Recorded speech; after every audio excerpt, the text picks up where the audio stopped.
Israel's Lebensraum master plan for Gaza, borrowed from the Nazis' depopulation of Jewish ghettos, is clear. Destroy infrastructure, medical facilities and sanitation, including access to clean water, block shipments of food and fuel, impose telecommunications blackouts, unleash indiscriminate industrial violence to kill and wound hundreds a day, let starvation and epidemics of infectious diseases, along with the daily massacres and the displacement of Palestinians from their homes, turn Gaza into a mortuary. Israel has killed or seriously wounded close to 100,000 Palestinians in Gaza, almost 1 in every 20 inhabitants. It has destroyed or damaged 60% of the housing. The safe areas to which some 2 million Gazans were instructed to flee in the south have been relentlessly bombed with thousands of casualties. Palestinians in Gaza now make up 80% of all the people facing famine or catastrophic hunger worldwide, according to the UN.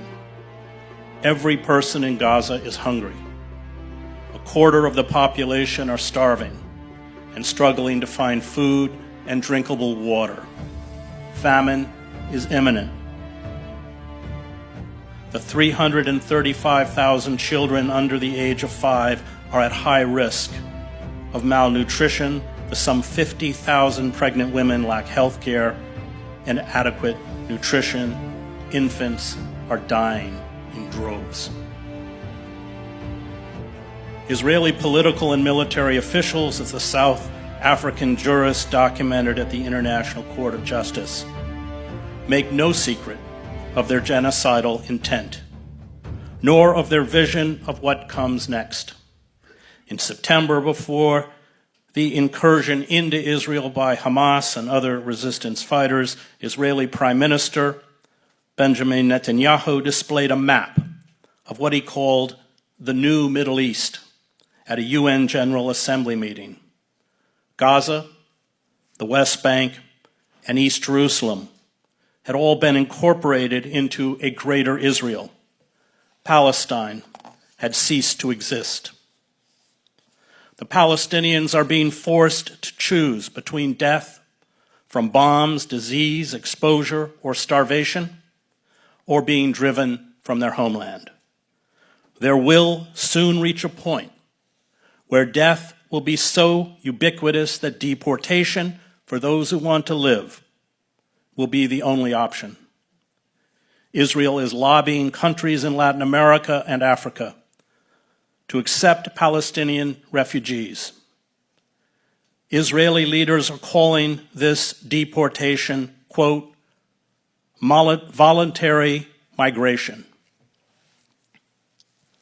Voluntary migration is not a new concept in the annals of genocide. The Nazis shipped their victims to death camps. The Israelis will ship their victims to squalid refugee camps in countries outside of Israel. This is the plan. No one, especially the Biden administration, intends to stop it. We can all become Nazis. It takes very little. And if we do not stand in eternal vigilance over evil, our evil, we become like those carrying out the mass killing in Gaza, monsters. Perhaps the saddest irony is that a people once in need of protection from genocide now commit it.